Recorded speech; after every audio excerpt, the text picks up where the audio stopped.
Good morning po sir. Ito nga pala yung project na pinagawa niyo po sa amin, which is napili ko po ay finance. Dito po sa Financial Hub, meron po akong ginawa na login. Tapos pagka nakalimutan niyo po yung password or username, may forgot password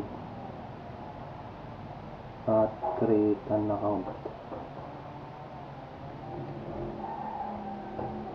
Sa homepage naman po, may tatlong nakalagay, which is track expenses, set savings goals, learn investments. Sa track expenses po, mari sa water bill,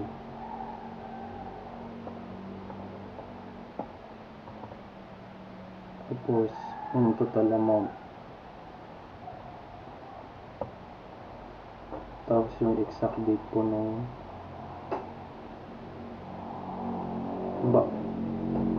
araw ng pagbayad po niya or due ng water bill.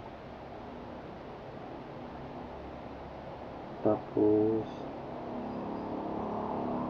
sa set savings goal po, dito lalagay niyo yung goal, kung ano yung goal niyo na gustong pag-ipunan. Kunyari motor,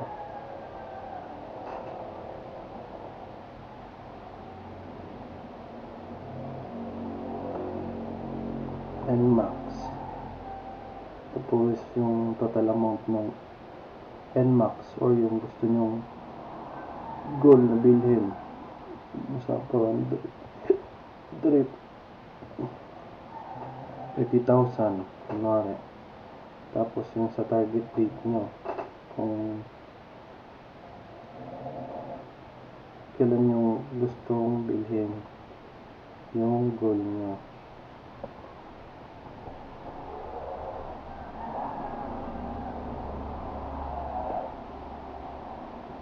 Tapos sa learn investment naman po,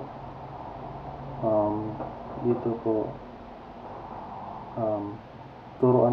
tuturuan po kayo kung paano mag-invest or strategies kung paano makapag-ipon. Sa budgeting tools naman po, lalagay nyo po dito yung sa monthly income nyo, sa kita, tapos yung monthly expenses, tapos makakalculate na po na dito kung mababudget na po niya dito kung ilan po yung expenses nyo every month. Sa saving tips naman po, more information lang. Ganun din po sa loan and investments, about us, yung sa mission vision, tapos contact us. Sa contact us po, pag may mga gustong katanungan, lalagay nyo muna yung pangalan nyo, tapos email, phone number, tapos kung ano yung prepared nyo pong method ng contact, phone number, email or phone number. Tapos kung ano yung gusto nyo sabihin, yun lang po sir.